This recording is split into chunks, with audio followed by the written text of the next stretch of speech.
تو بہرحال لیکن اب خان صاحب کو شامل تفتیش ہونا پڑے گا، لیکن یہ غالب امکان ہے کہ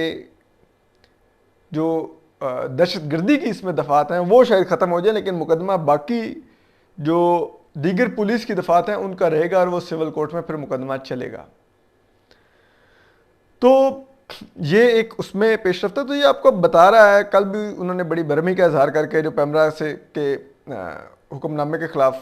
خان صاحب کی سپیچ کے اوپر جو ڈیلے سے نشر کرنے کا تھا اس کے خلاف جو خان صاحب نے سٹے رکھا ہوا تھا، نہ صرف وہ سٹے ختم کر دیا موجود چیف جسٹس اطہر ملا نے، بلکہ انہوں نے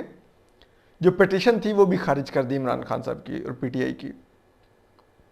اور انہوں نے ریمارکس دیے کہ آپ کون ہوتے ہیں، آپ ہمارے پاکستان کے شہریوں کو اور فوجی جوانوں کو، فوجی افسران کو محب وطن ہونے کا سرٹیفکیٹ دینے والے، اور پھر ایسے ہی تقریریں کر کے، غیر آئینی تقریریں کر کے جس میں غیر آئینی آپ باتیں کرتے ہیں، آپ ہم سے ریلیف مانگنے آ جاتے ہیں کہ ہم آپ کو ریلیف دیں کہ آپ بیٹھ کے ٹی وی پہ کریں۔ تو اب بات یہ ہے کہ خان صاحب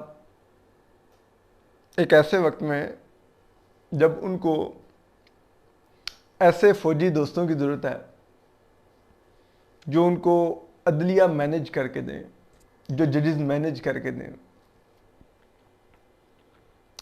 جو بتائیں کہ ہماری 3-4 سال کی محنت مت ضائع کیجیے گا، ٹھیک ہے۔ تو یہ جو کچھ خان صاحب کر رہے ہیں اس وجہ سے خان صاحب کو کم از کم آنے والے چند ماہ تک تو ایسا کوئی فوجی جرنیل نہیں ملتا نظر آ رہا کہ وہ خان صاحب کے لیے یہ مینیج کرے سب کچھ ججز کو جا کے۔ تو ایسے میں خان صاحب کو یہ سمجھنا ہوگا کہ ان کو اب ان کے پیروں کو سیک آئے گا، پیروں کو تپش پہنچے گی ان کے۔ اور دیکھیے خان صاحب ملٹیپل فرنٹس پہ توہین عدالت کے کیس میں عدالت میں کھڑے ہوئے ہیں، کل 7 کو جائیں گے، پیش ہوں گے، جو دفعہ 144 والا مقدمہ ہے اس میں ضمانت کو کنفرم کروانے کے لیے ہوتی ہے کہ نہیں سول جج کی عدالت میں، کل 8 کو توہین عدالت میں اسلام آباد ہائی کورٹ میں پیش ہوں گے، 12 کو انہوں نے پھر انسداد دہشت گردی کی عدالت میں پیش ہونا ہے، 15 کو انہوں نے پیش ہونا ہے، پھر یہ ان کے خلاف سماعت ہوگی یہ دہشت گردی کے ایف آئی آر والے مقدمے کی، اس دوران ان کو پولیس کے پاس بھی شامل تفتیش ہونا ہے، پھر توشہ خانہ ریفرنس علیحدہ چل رہا ہے الیکشن کمیشن میں، پھر فارن فنڈنگ کیس میں جو شو کاز ان کو ہوا ہے وہ علیحدہ چل رہا ہے، الیکشن کمیشن میں بھی ایک توہین الیکشن کمیشن کا کیس علیحدہ چل رہا ہے۔ اگر آپ چلے جائیں کیا نام ہے سپریم کورٹ، تو وہاں پر بھی خان صاحب کے خلاف آنے والے دنوں میں ریفرنس موو ہو سکتا ہے۔ ابھی تک تو سپریم کورٹ میں خان صاحب کی پٹیشنز بڑی دل و جان سے انٹرٹین ہوتی رہی ہیں، چاہے وہ اوورسیز ووٹنگ کا ہو، چاہے نیب لا کو چیلنج کرنے والا معاملہ ہو، تو لیکن اب کیا ویسے ہی خان صاحب کو اتنا فیوریبل ماحول ملے گا؟ اب دیکھ لیجئے میاں نواز شریف صاحب جب انہوں نے سویلین سپریمیسی کا نعرہ لگایا اور فوجی مداخلت کو جو سیاست میں تھی اس کو انہوں نے ٹیک آن کیا، تو عدلیہ کی تلوار کیسے چلی؟ ان کو لائف ٹائم ڈسکوالیفائی کیا گیا ایک نہ لینے والی تنخواہ پر۔ یہ ذوالفقار علی بھٹو کی عدالتی قتل کے بعد یہ دوسرا پاکستان کی سیاسی تاریخ کا ایک متنازع ترین فیصلہ ہے، اور کبھی کوئی وکیل اور کوئی جج اس کو کوٹ نہیں کر سکے گا اس فیصلے کو جو ہم آپ کو ابھی بتا رہے ہیں۔ پھر ان کے جو جانثار تھے طلال چودھری صاحب، دانیال چودھری صاحب، نہال ہاشمی صاحب، کس طرح سے ان کو ڈسکوالیفائی کیا گیا۔ پی ایم این کو سسل مافیا جس عظمت سے چیک کر رہے ہیں، آصف سعید کھوسا کہہ رہے ہیں کہ جناب یہ گاڈ فادر ہیں، اور یہ وہ کڑا کے رکھ دیا عدلیہ نے۔ عمران خان صاحب کے ساتھ ابھی بھی یہ نہیں ہوا، کیونکہ لاٹلے ہیں۔ تو آنے والے دنوں میں کیا ہو سکتا ہے، یہی دیکھنے والا ہوگا کہ ریاست کا موڈ خان صاحب کی ان تمام گستاخیوں کے باوجود کیا ہوتا ہے۔ لیکن اب جو خان صاحب نے محاذ کھولا ہے، جو آج وہ جا رہے ہیں بات کرنے پشاور جلسے میں، اس میں ذرا یہ بتا رہے ہیں کہ وہ پہلے تو وہ پی ڈی ایم کی قیادت کو ٹیک آن کریں گے، اور بہت زیادہ کہتے ہیں کہ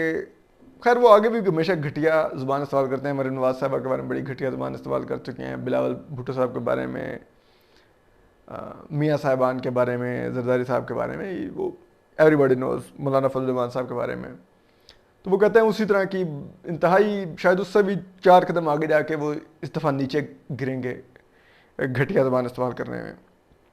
اور ان کی پرانی تقریروں کے کلپ چلائیں گے، خواجہ آصف صاحب کے، میاں نواز شریف صاحب کے، مریم نواز صاحبہ کے، اور آصف زرداری صاحب کے، اور ان سب کے وہ کلپ چلا کے گے دیکھو انہوں نے فوج کے بارے میں کیا کچھ کہہ رکھا ہے، اصل غدار یہ ہیں، اصل فوج کے دشمن یہ ہیں. یعنی کہ وہ آج دوبارہ غداری کے سرٹیفکیٹ بانٹیں گے. آگے بھی بانٹ رہے تھے لیکن بیچ میں ایک اضافہ انہوں نے یہ کر دیا کہ انہوں نے اس دفعہ فوجی جنرلوں کے بھی غداری کے سرٹیفکیٹ پکڑا دیے. تو ایک تو وہ یہ کریں گے، اور یہ اس کے سر پہ وہ یہ آرگومنٹ کھڑا کرنے کی کوشش کریں گے کہ انہوں نے جو کہا میں نے تو ویسا کچھ کہا ہی نہیں، اور پھر وہ اپنی وضاحتیں دیں گے جو کہ ان کی پارٹی اتنے دن سے دے رہی ہے، 2 دن سے. اور ابھی بھی ان کی پارٹی میں وہ جسے کہتے ہیں نا غلام بھاگتے پھرتے ہیں محل میں، جیسے کوئی جسے کہتے ہیں نا قیامت آنے کو، تو وہ حال ہے اس ٹائم پی ٹی آئی کے لوگوں کا. فواد چودھری صاحب نے آج ایک طنزیہ ٹویٹ کرنے کی کوشش کی، جو یوم دفاع کی پریڈ کینسل ہونے پر تھی، جو کہ سیلاب زدگان کی وجہ سے کینسل ہوئی، سیلاب میں کیونکہ فوج کے لوگ ریلیف ایکٹیویٹیز میں شریک ہیں. تو اس کے بعد پھر جب لوگوں نے اس ٹویٹ کو پکڑا اور تنقید شروع کی تو فواد چودھری صاحب کو 6 وضاحتی ٹویٹس دے چکے ہیں فوج کے حق میں. اور وہ حالانکہ ان کی فیملی میں کوئی شہید نہیں ہے پاک فوج کا، لیکن انہوں نے چکوال کی دھرتی کے جتنے شہید تھے ان کا ٹھیکہ لے لیا اور کہہ رہے ہیں کہ ہم تو شہداء کی سرزمین ہے اور یہ اور وہ. تو یہ حالت ہے اس ٹائم پی ٹی آئی کی. سہمے ہوئے ہیں کہ یار کسی نے چوں کی نہ تو یہ نہ ہو خان کا غصہ، جیسے پہلے بھی عمران خان صاحب کو غصہ شہباز گل پہ اترا نا، تو یہ نہ ہو کہ وہ خان کا غصہ ہم پہ اتر جائے. تو سارے یوں اس ٹائم ہوئے ہیں. پرویز خٹک صاحب علیحدہ معافیا مانگ رہے ہیں. شاہ محمود قریشی صاحب کی حالت دیکھیں، وہ انہوں نے کامران خان جیسے ٹاؤٹ کا ہنسی نکلوا دی کہ انہوں نے کہا کہ نہیں وہ آپ نے کہا نہیں مجھے تو پتہ نہیں، میں نے سنی نہیں. انہوں نے کہا سنوا دوں، انہوں نے کہا نہیں میں وہ بھی نہیں سنوں گا، میں بعد میں دیکھوں گا کہ وہ کس کانٹیکس میں خان صاحب نے کہا تھا، پھر اس پر جواب دوں گا. کوئی عمران خان کے دفاع کو تیار نہیں. جو عمران خان صاحب کے بنائے ہوئے ان کی پارٹی کے صدر عارف علوی ہیں وہ پیچھے ہٹ گئے کہ عمران خان خود اپنے بیان کی وضاحت دے. فواد چودھری صاحب ان کے بیان سے پیچھے ہٹ گئے، اسد عمر صاحب پیچھے ہٹ گئے ان کے بیان سے. تو اب عمران خان صاحب کو خود کھڑے ہو کر، جبکہ ان کی پارٹی نے ان کو چھوڑ دیا ہے، اپنا دفاع کرنا ہے. اور یہ دفاع وہ آج وضاحتیں دے دے کے کریں گے. یہ نہیں ہوگا جو لوگ سمجھ رہے ہیں کہ آج شاید اس کے وہ لاسم کہہ رہا تھا کہ مجھے اتنا نہ دیوار سے لگاؤ کہ میں ان 4 لوگوں کے نام لوں جنہوں نے مجھے حکومت سے گرایا تھا. ٹھیک ہے، تو وہ کوئی جنرل قمر باجوہ یا کوئی لیفٹیننٹ جنرل ندیم احمد انجم صاحب کے کسی کے نام نہیں لینے جا رہے. تو اس لیے آج آپ دیکھیے گا جلسے میں وہ کیا کریں گے، کس طرح سے وہ معافی تلافی کی کوشش کریں گے. جو اصل جو ٹرک ہے، جو ان کی پارٹی کے لوگ جو ان کو کہہ رہے ہیں وہ ہیں کہ آپ اسٹیٹ وے معافی بھی پاک فوج سے مانگیں. اس کے اوپر ابھی تک خان صاحب نے ہاں نہیں کی کہ وہ معافی مانگیں گے آج کے جلسے میں، لیکن دیکھتے ہیں کہ پارٹی کے لوگ ان کو معافی مانگنے پر آمادہ کر کے ان سے معافی منگواتے ہیں کہ نہیں. اس کو ہم آپ کو آج ابھی جلسے میں آپ دیکھ لیں گے، اور ہم کو مزید بھی اپڈیٹ کرتے رہیں گے. اپنا خیال رکھیے، سلامت رہیے، اللہ حافظ.